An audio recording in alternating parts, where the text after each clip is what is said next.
सबसे पहले बकरीद की तो ढेर सारी शुभकामनाएं। बकरीद मुबारक सब लोगों को। इसी मुबारकबाद के सिलसिले में महामहिम हमारे बिहार के राज्यपाल महोदय हमारे यहाँ आए थे और बकरीद के लिए ढेर सारी शुभकामनाएं हमको, परिवार को और बच्चों को भी कि खान सर आपका तो परिवार बहुत बड़ा है, इतने बच्चे हैं।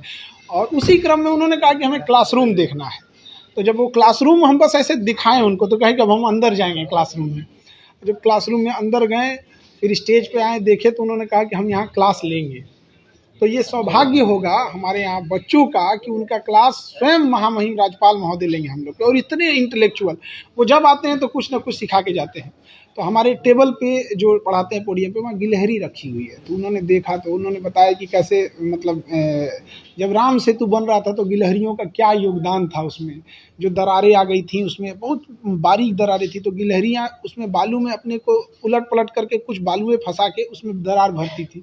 इतने छोटे छोटे चीज़ों के वो जानकार हैं और यही सब सिलसिले में बहुत सारी शुभकामनाएं दी हैं। तो उन्हें क्लास लेने की भी बातें कही हैं। बिल्कुल, उन्होंने कहा है कि सामाजिक बदलाव, हमारी संस्कृति को बचा के रखना। जिस तरह से भारत की संस्कृति धूमिल होती जा रही है, वेस्टर्न कल्चर भारत पे हावी होते जा रहा है, तो इस चीज़ों को हमें अपनी धरोहर को बचा के रखना है। इसी क्रम में उन्होंने बताया कि अगर आपको कोई ऐसे इश्यूज आएंगे, पॉलिटिकल्स टॉपिक होंगे या फिर कॉन्स्टिट्यूशनल टॉपिक होंगे, ये सब समाज सुधार के टॉपिक वो जरूर आएंगे। और उन्होंने कहा एक बार नहीं, हम कहे सर एक बार क्लास ले, नहीं मैं बार बार आऊँगा।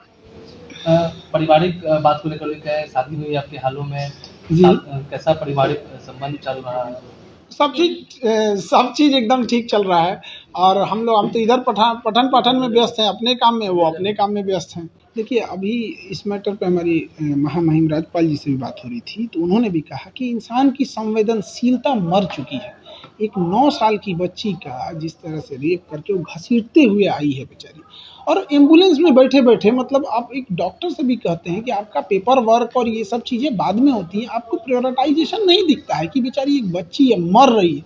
अब आप देखिएगा बेड है कि नहीं है, तो फिर क्या संवेदनशीलता रहेगी।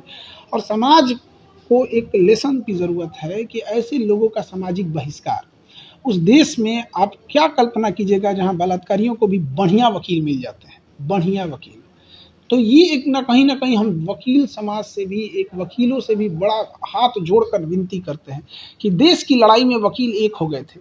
चाहे वो सरदार पटेल हो, महात्मा गांधी हो, पंडित जवाहरलाल नेहरू हो, मोतीलाल नेहरू हो, सारे वकील एक हो गए थे। उनके पास बुद्धिमता होती है, एकता होती है। वकीलों से अच्छी एकता नहीं। यदि ये सारे वकील एक हो जाएं और ये समझ जाए, क्योंकि उन्हें केस देखने के बाद समझ जाता है कि ये झूठ बोल रहा है या सच बोल रहा है, कि अगर कोई रेप वाला काम किया है, किसी महिला पे एसिड अटैक किया है, किसी महिला को जला के मारा है, रेप किया है, किडनैपिंग किया, तो ऐसे का कोई बढ़िया वकील नहीं मिलेगा। जैसे अगर कोई देशद्रोह कर देगा तो उसको कोई बढ़िया वकील नहीं मिलेगा।